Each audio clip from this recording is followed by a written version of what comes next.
I'm willing to bet that there's something about your life that you want to change. I mean, let's just face it, there's always something in our lives that we are dissatisfied with, that we would like to improve, be better at. So, my question to you is this morning, when you woke up, what stopped you from making that change today? What stopped you from beginning that journey to improve that thing that you wish was better in your life? There was something that allowed you to continue on in this day, today, like everything was normal and everything was good. You slid into your routines. You did what you always do.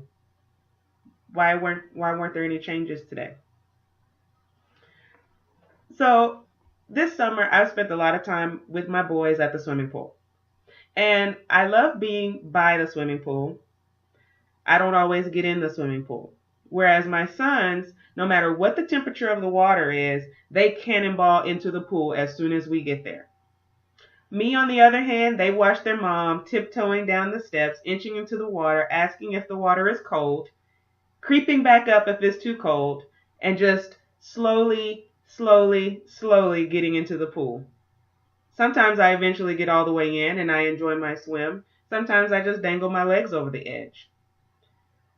I think that with change, a lot of us assume that we have to do the cannonball into the swimming pool, that it's all or nothing.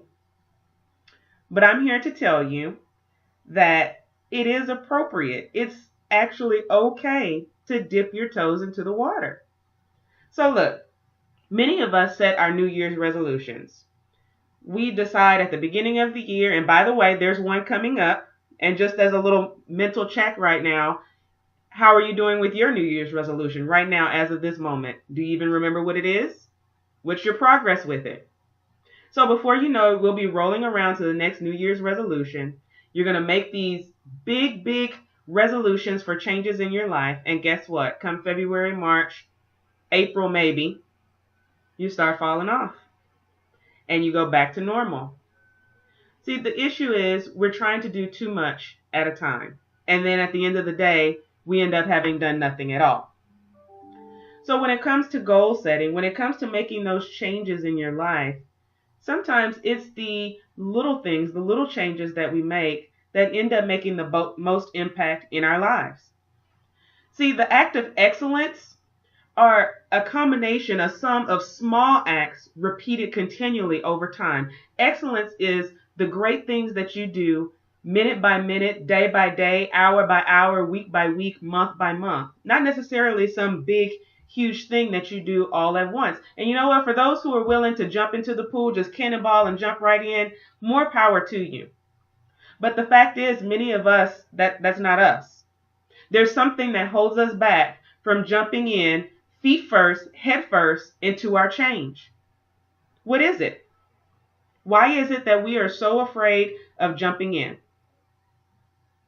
Sometimes it's anxiety, worry, fear.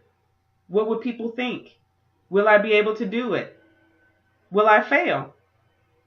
And I think that's a lot of us. We have that. We don't have confidence that we can actually be successful at the change. But I think really for many of us, it's not that we wouldn't feel better if we lost more weight or got a better promotion at our job, if we had a better relationship with our spouse. I don't think the problem is fear. I think the problem is procrastination. See, when you have this big change that's looming over you, you procrastinate because of the effort that it's going to take. The idea that this big change is all of a sudden going to disrupt your normal routine and you're going to have to put forth some extra effort to get it done and to be successful with it.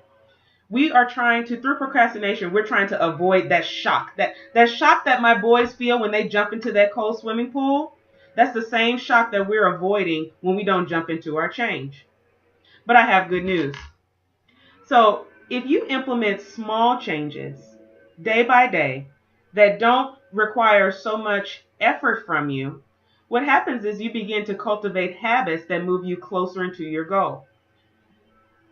So taking the small steps is not necessarily a bad thing, because for some of us, if we would continue to procrastinate, We continue to think about that big change that we have to do, all or nothing.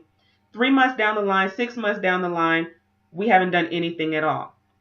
Whereas if you implement small changes, slowly over time, these could begin impacting your life. So I'm here to challenge you to find something that you can change, a small little change that you can place into your life that's going to bring you closer to your goal. Let me give you a few examples. So for example, let's say that I want to lose weight. And you've been putting off losing weight because you don't want to go on a strict diet. You don't want to bring that kind of shock into your life. You want to eat what you want to eat. You don't want to go and exercise for 2 hours at the gym 5 days a week because, I mean, let's face it, that's jumping into the swimming pool, right? So what if for you, losing weight and bringing in a small change was just doing a few sit-ups before bed every day? I challenge you to find that one little thing that you can do that's not that big of a deal. Maybe you start off with just 5, and right before bed, you do your 5 sit-ups, and you do it for 21 days. Well, guess what? It's going to start getting into your routine. Let's say you want to have better work ethic and you want to get up earlier in the morning. Maybe you're habitually late. But changing your wake up time from 7 a.m. to 5 a.m. is a big jump for you. So maybe you start off with not pressing the snooze button. Or maybe you start off with only waking up 5 minutes earlier, then 10 minutes earlier. See, those small incremental changes can begin to add up. Where are you with your business? Is there something that you could do to move yourself forward, even if it's not the big change? Do you have a fear of speaking to people to try to get more customers? What if instead of trying to give a sales pitch every time you speak to somebody, practice just saying hello, good afternoon, good morning? See, that small little change can begin to change your comfort level and your perception of strangers. See, all these little small things, when you begin to do them over and over and over, they start becoming the routine. They start building your habit. It only takes 21 days to build a habit, good or bad. So if you make those little changes, who knows where you could be in a month, 3 months, at the start of the new year. And it's probably much farther than you would have been if you kept procrastinating, trying to avoid that big goal that you had, that big change that you were really avoiding. So I challenge you, think about what it is that you really want to do. Think about a small change you can begin to implement in your life today that's not going to cause you too much anxiety, but can move you towards your goal. Practice that change for 21 days. Then come check in with me and let me know how it's going. I would love to help you on your journey for change and goal setting. Visit my website at amberewilliams.com and reach out to me. I would love to be your accountability partner and help you progress towards your goals and see what you can accomplish in the next few months.